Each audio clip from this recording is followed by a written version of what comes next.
Bismillahirrahmanirrahim. Assalamualaikum warahmatullahi wabarakatuh. Perkenalkan, nama saya Diansela Angelina. Saya dari kelas 3A Teknik Informatika Fakultas Sains dan Teknologi Universitas Muhammadiyah Sukabumi. Di sini saya akan mempresentasikan materi terkait analisis dan perancangan sistem penerimaan mahasiswa baru dengan menggunakan Unified Modeling Language di Universitas Muhammadiyah Sukabumi. Di sini ada daftar isi yang terdiri dari bab 1 pendahuluan, bab 2 landasan teori, bab 3 metode penelitian, bab 4 hasil penelitian, bab 5 kesimpulan dan saran, dan daftar pustaka. Selanjutnya kita akan membahas bab 1 yaitu pendahuluan yang terdiri dari latar belakang, rumusan masalah, dan tujuan penelitian. Mari kita bahas satu persatu. Latar belakang. Seperti yang kita ketahui bahwa teknologi informasi mengalami kemajuan yang pesat sehingga menuntut berbagai instansi dan perusahaan untuk bisa mengikuti perkembangannya. Dengan menggunakan internet, maka informasi akan berjalan dengan mudah dan cepat. PMB UMI adalah website resmi penerimaan mahasiswa baru di Universitas Muhammadiyah Sukabumi. Pendaftaran online Universitas Muhammadiyah Sukabumi dapat membantu calon mahasiswa untuk mendaftar dengan cepat dan mudah. Biasanya penerimaan mahasiswa baru dilaksanakan pada awal tahun akademik, semester gasal, dan semester genap untuk mahasiswa pindahan dan mahasiswa program RVL. Calon mahasiswa baru yang sudah diterima di Universitas Muhammadiyah Sukabumi akan ditetapkan melalui surat keputusan rektor. Berikut ada data terkait data akademik mahasiswa baru Universitas Muhammadiyah Sukabumi dari tahun 2012 sampai tahun 2018.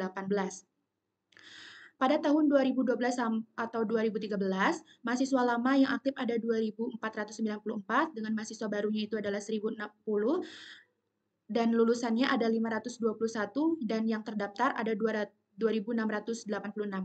Pada tahun 2013 atau 2014, tercatat mahasiswa lama atau aktif ada 2.401, mahasiswa barunya 1.035, yang drop out 0, lulusannya ada 285, dan yang terdaftar itu ada 2.567. Pada tahun 2014 atau 2015, mahasiswa lama atau aktif ada 2.615, mahasiswa barunya ada 1.041, yang drop out 0, lulusan ada 448, yang terdaftar ada 2.939. Dan pada tahun 2015 atau 2016, mahasiswa lama atau aktif ada 2.703, mahasiswa barunya 841, yang drop out 0, lulusannya ada 523, dan yang terdaftar ada 3.482. Pada tahun 2016 atau 2017 tercatat mahasiswa aktifnya itu ada 2.791, mahasiswa barunya ada 1.131, drop out 0, dan lulusannya ada 618, dan yang terdaftar ada 3.462. Selanjutnya pada tahun 2017 atau 2018, ada mahasiswa lama atau aktif itu ada 3.026, mahasiswa barunya ada 983, drop out 0, lulusannya ada 452, dan yang terdaftar ada 3.397. Selanjutnya kita akan membahas rumusan masalah. Yang pertama, kita itu harus tahu bagaimana menyusun analisis kebutuhan fungsional sistem PMB UMI menggunakan UML, Unified Modeling Language. Yang kedua, itu adalah bagaimana melakukan proses perancangan sistem PMB UMI menggunakan UML, Unified Modeling Language. Tujuan penelitian. Tujuan yang pertama itu untuk menghasilkan dokumen analisis fungsional dari PMB UMI dengan diagram use case dan diagram activity. Yang kedua, tujuannya adalah untuk menghasilkan rancangan sistem PMB UMI dengan diagram sequence. Selanjutnya kita akan membahas bab 2 yaitu landasan teori yang terdiri dari rekayasa perangkat lunak, analisis sistem kebutuhan fungsional, dan UML.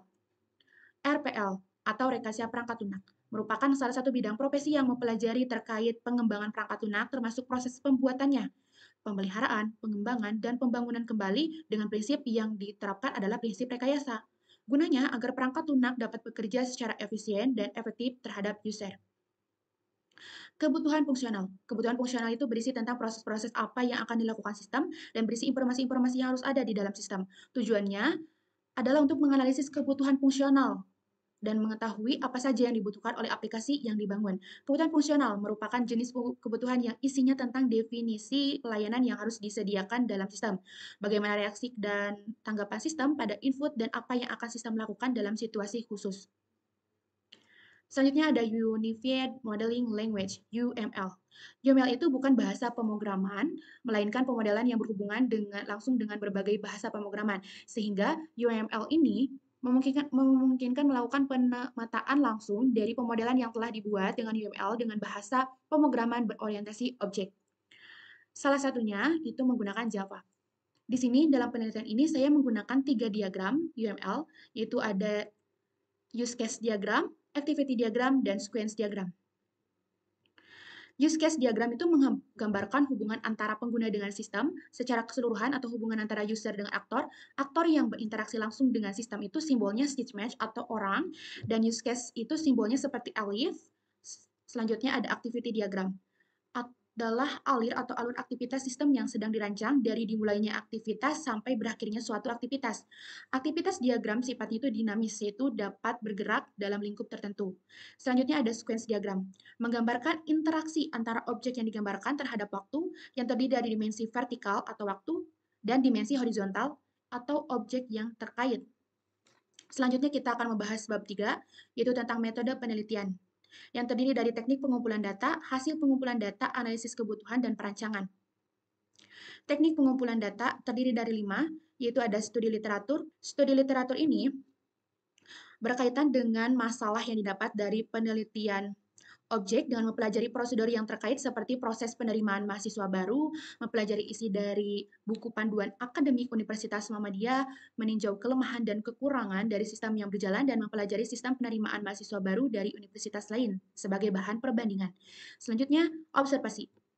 Kita mengobservasi secara langsung proses sistem dan membantu dalam mengidentifikasi kebutuhan sistem.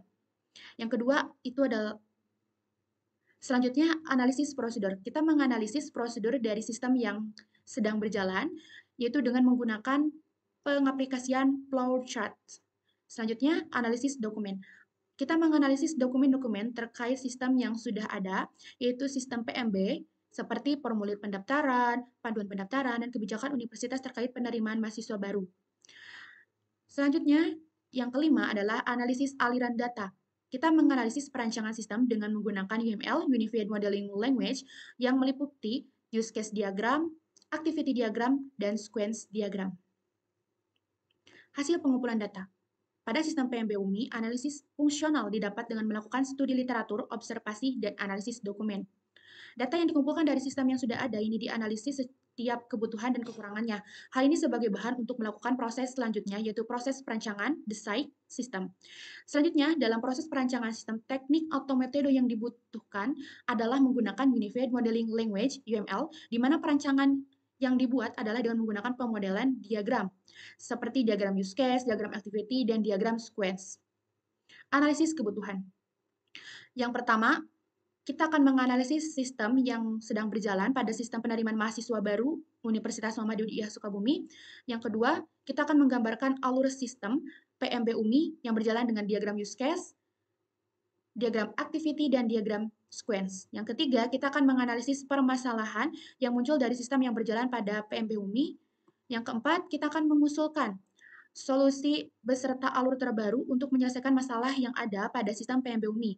Yang kelima, itu menggambarkan alur sistem baru yang dengan menggunakan use case diagram, activity diagram, dan sequence diagram. Yang keenam, kita akan mengidentifikasi kebutuhan fungsional pada sistem PMB UMI. Perancangan. Perancangan terdiri dari 3, yaitu ada perancangan struktural, perancangan aktivasi, dan perancangan data. Perancangan struktural itu mengidentifikasi sistem-sistem yang berinteraksi dengan PMB UMI yang akan disajikan dengan diagram konteks. Perancangan aktivasi itu mengaktifasi aktivasi yang dilakukan itu melalui akun email. Email yang sudah diaktifasi dapat digunakan untuk mengakses sistem di PMB UMI.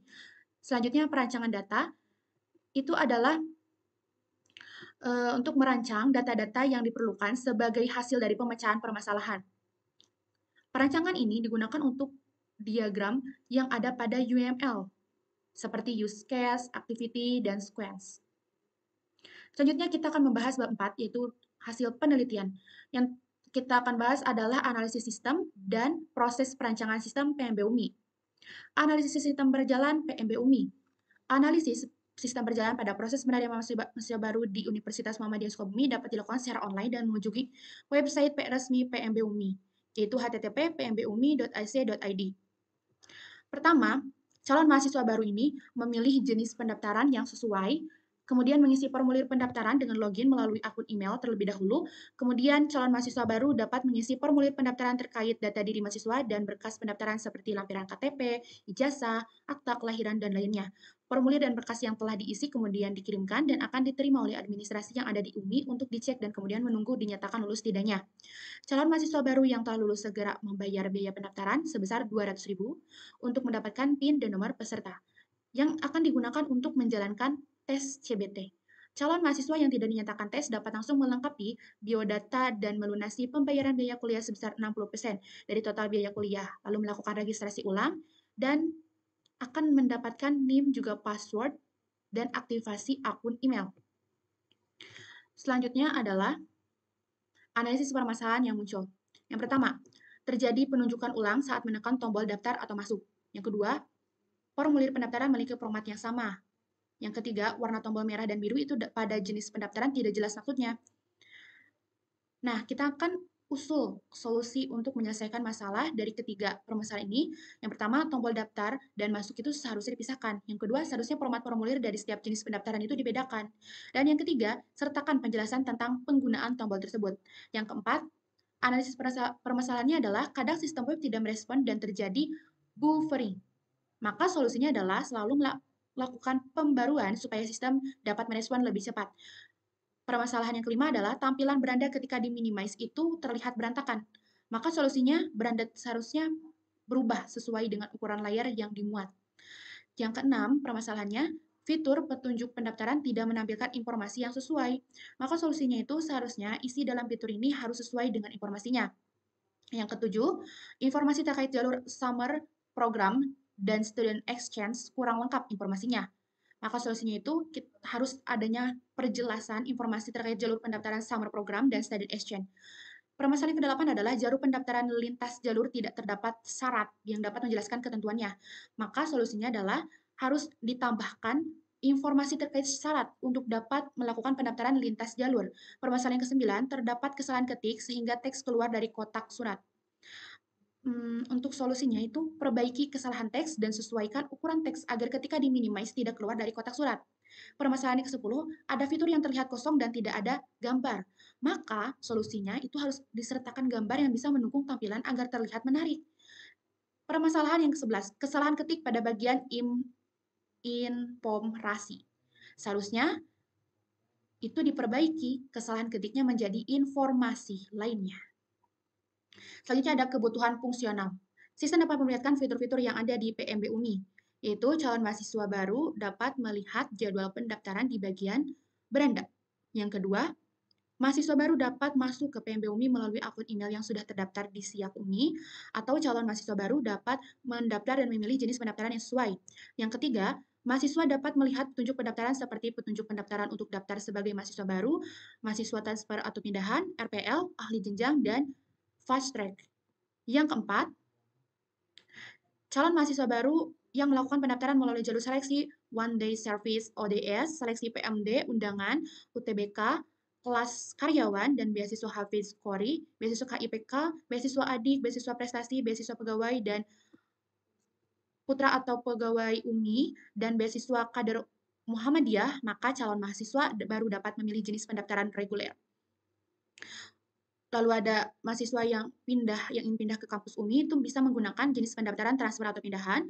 Untuk mahasiswa lampau itu bisa menggunakan dan ingin melanjutkan kembali pendidikan di universitas itu bisa menggunakan pendaftaran RPL, rekognisi pembelajaran lampau. Lalu ada mahasiswa yang sudah lulus D3 dan ingin melanjutkan ke jenjang S1 itu bisa melakukan pendaftaran melalui ahli jenjang. Lalu mahasiswa yang ingin lintas jurusan itu bisa menggunakan jenis pendaftaran lintas jalur. Lalu selanjutnya adalah mahasiswa UMI dari 3 daerah yaitu seperti Kota Sukabumi, Surade, dan Cibadak yang ingin mendapatkan beasiswa untuk melakukan kegiatan pertukaran mahasiswa dari kampus di negara lain itu bisa menggunakan jenis pendaftaran summer program, student exchange. Selanjutnya yang kelima, calon mahasiswa baru dapat melihat rincian biaya pendidikan, kelas reguler, dan non-reguler. Yang keenam, calon mahasiswa baru dapat melihat fakultas dan program studi yang ada di Universitas Muhammadiyah Sukabumi. Yang ketujuh, mahasiswa baru dapat mengetahui informasi terbaru mengenai pendaftaran, beasiswa, dan program profesi. Yang kedelapan, calon mahasiswa baru itu yang sudah mendaftar akan mendapatkan pesan email mengenai informasi terkait lulus tidaknya di Universitas Muhammadiyah Sukabumi. Jika lulus, calon mahasiswa baru dapat mendapat informasi terkait lulus di program studi apa dan melalui jalur apa. Selanjutnya, yang kesembilan, mahasiswa baru yang sudah dinyatakan lulus dapat mengecek data dirinya maupun data mahasiswa lain lewat fitur rekap mahasiswa baru. Yang selanjutnya, sistem dapat keluar dari akun PMB UMI, yaitu ada sistem logout. Selanjutnya, ada Selanjutnya kita akan membahas tentang perancangan. Yang pertama ada use case diagram. Ini berdasarkan penelitian sebelumnya. Dari hasil penelitian sebelumnya dibuat diagram use case yang terdiri dari aktor dan masing-masing aktor tersebut mempunyai tugas dan tujuan yang berbeda-beda. Aktor pertama adalah calon mahasiswa, aktor kedua adalah teller bank, dan aktor ketiga adalah sistem administrasi. Tugas dari calon mahasiswa ini adalah, pertama, dia memilih jenis pendaftaran, yang kedua, login menggunakan akun Google, lalu memilih jenis pendaftaran kembali, mengisi formulir pendaftaran sesuai dengan jenis atau jalur yang dipilih, lalu membayar biaya pendaftaran sebesar Rp. 200.000, dan dia mendapatkan PIN juga nomor peserta.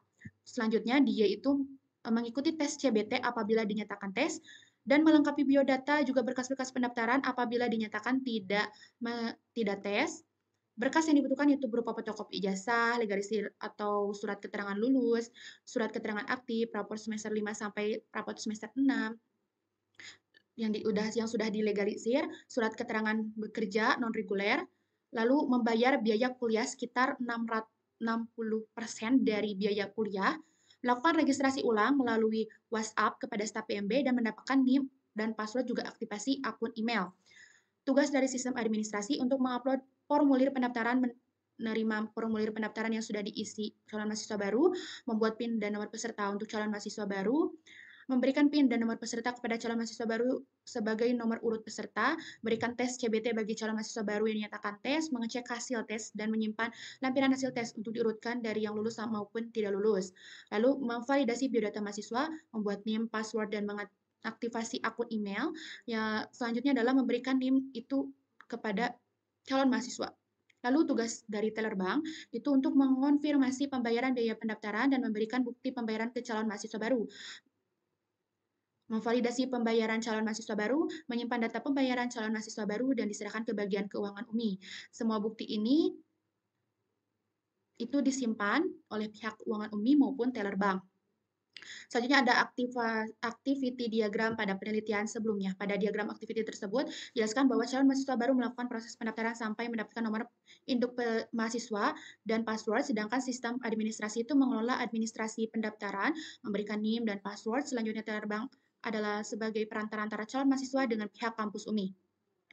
Lalu di sini ada diagram use case usulan terbaru dari penelitian sebelumnya. Pada gambar diagram use case, di samping itu terdapat 3 aktor, yaitu calon mahasiswa, teller bank, dan BAA, Badan Administrasi Akademik UMI. Usulan alur diagram use case yang baru ini, itu terdapat pada aktor administrasi yang berubah, itu menjadi BAA, Badan Administrasi Akademik UMI.